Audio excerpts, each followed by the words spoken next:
Hey, what's good, everybody? It's been a while. I decided to take a break in September from music. I was pretty overwhelmed, and I'm just getting back now. And I saw that many people in the comments wanted me to make like a video on smoking school. I honestly don't make smoking school type beats or anything related to him, but I thought, I can give it a shot and maybe explain something to some people or whatever. And that's what we're doing today.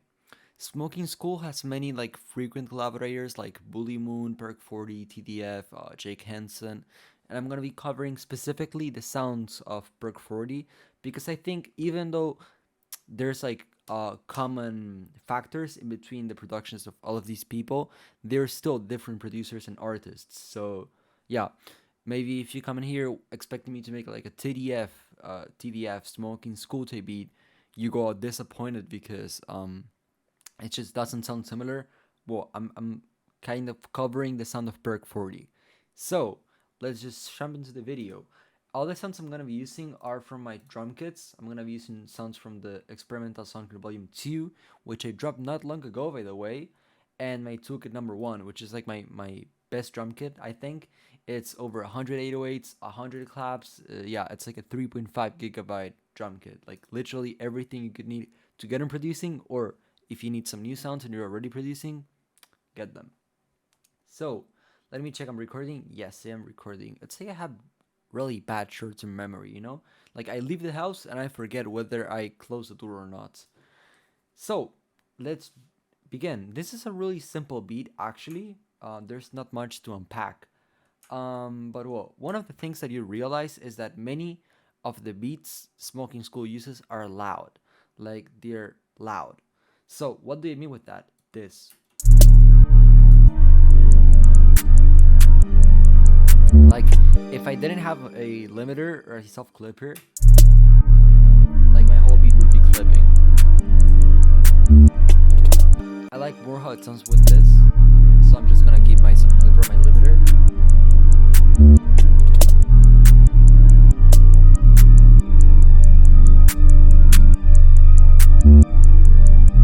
And another thing is that Perc40, I don't think I've heard a track by him, like a Smoking School track produced by Perc40 that uses hi-hats.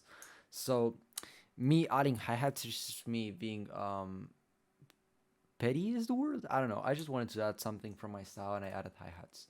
So let's cover first the melody, which is I think it's one of the easiest parts. This is the melody.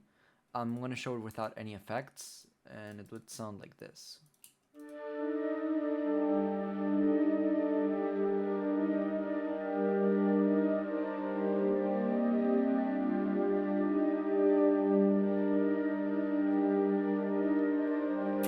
Something that you should try if you're using FL Studio when you're making Smoking School type beats is turning the master pitch up like 100 cents or turning it down, because this is how it would normally sound, and if I pitch it up and down, like up or down,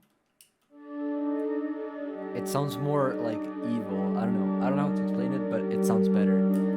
Something that you should look for when making these melodies are these kind of intervals, like these kind of like, for example, you put a C and then a C sharp, like notes that are really close to each other like this, because that builds tension. And in these melodies, you'll hear a lot of tension. These melodies sound so evil because they're like very tense. So look for that. Try to build melodies like this. Basically, I made this progression of 4 notes, then I copied it like 1 octave down, and then I added a note in between. This melody is super simple to make. Then I wanted to slow it down, so I added some halftime, and then I took the low end out, and it sounds like this. Normal Smoking School melody, I say. As I said, this is not a hard beat to make. This is not like complex at all, I think. But that's what makes it so special, because you're just letting the artist rap on top of the beat and like express himself, and the beat is not necessarily like the beat is just like a base for the rapper to express himself on. So yeah, that's what makes a beat special. You don't need to make a beat that's really charged and like really I don't know, overwhelmed to sound good. The second pattern is this thing right here, which sounds like this.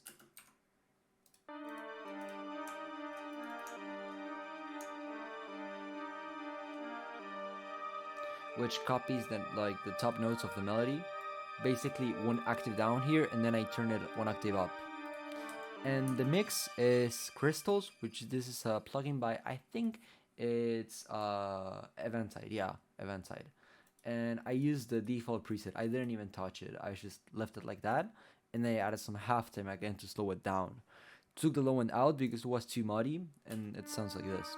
As I always say, try to take down, or like, no, take down is not the right expression. Try to take off the low end from your melodies, because they take space that your 808s will need to fit. What do I mean with this? Basically, if you open up an EQ, you'll see that you have this spectrum, this like frequencies. It goes from 20 hertz up all the way to, 20,000 hertz. So basically, this area, you can see up here the notes. This is C1, C2, 3, 4, 5, 6. Like the notes and the C's in the piano roll, and every C has like its own frequency. C5, which is the middle C on the keyboard, it's on the mid range of frequencies. So all these frequencies, sub, bass, all of this section, that's the section that your bass will be playing in. You don't want your melody to be playing in this range of frequencies, because then it takes space from your 808, and like the melody and the 808, they like sort of like clash to occupy that space. You want to leave your 808 as much room as possible. So I turned off the wrong thing. So you just take out the bass. And then the last piece of melody is this piano pad, sort of, that I made. Yeah, in this case I'm using Purity. This is the regular Purity piano. It's the first impression piano, and it would sound like this without any effects. Yeah, and it's the same notes copied and pasted. With effects, I added Fission from, again, Eventside. The preset is both guitar and instruments. Instruments, guitar, both guitar. Portal on the preset Glaciers from Start Here. Then Valhalla Supermassive, Vincent Arizona, and I turned the mix all the way up. And then I took the up until the very mid, almost mid frequencies out. And then you have this very filtered pad, like piano pad. It's like a sustained piano note, but very blurred out. And very tense, you can hear the tension. And that's it for the melody. It's not difficult at all to make. Let's move on to the drums. The drums are a sub, which is clipping, and it sounds like this.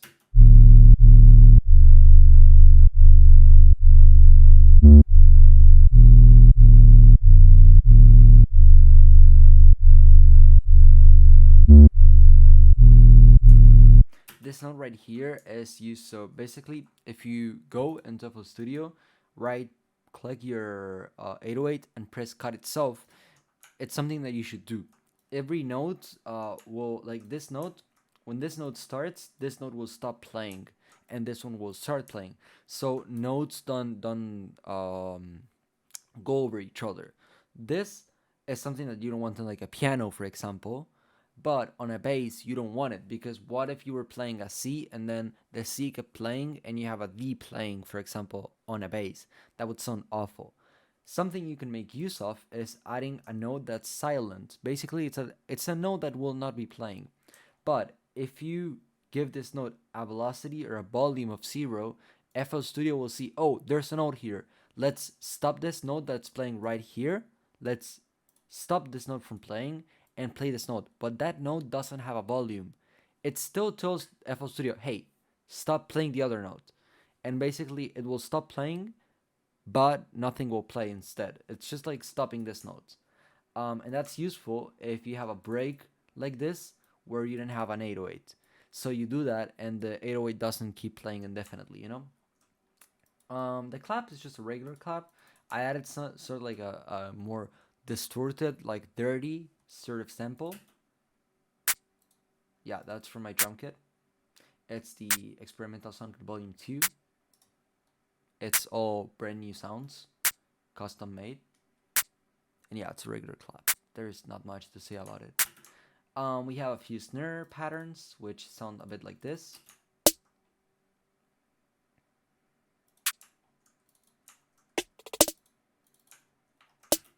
So there's this snare that sounds like this. Let me play with the metronome.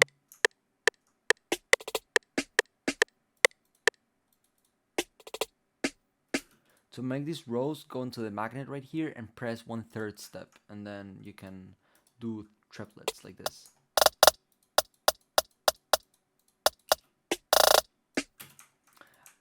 Then we have this other snare which complements that snare.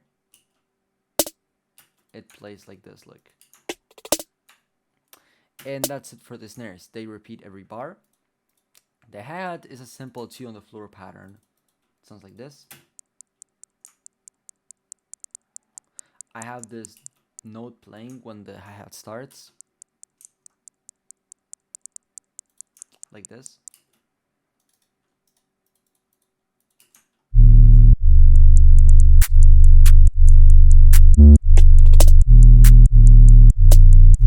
And that's pretty much it. Then for transitions, I have this slider.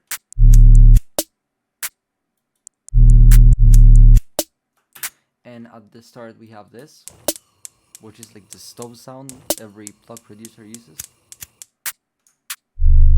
And here we have a hi-hat roll. And I think this is coins. Yeah, coins and hi-hats. Basically it's just like a way of adding some noise or transitions or whatever. This is just like miscellaneous. But that's pretty much it. As I said, it's not a hard beat to make, but I hope you liked it and learned something. I hope to see you in the next one.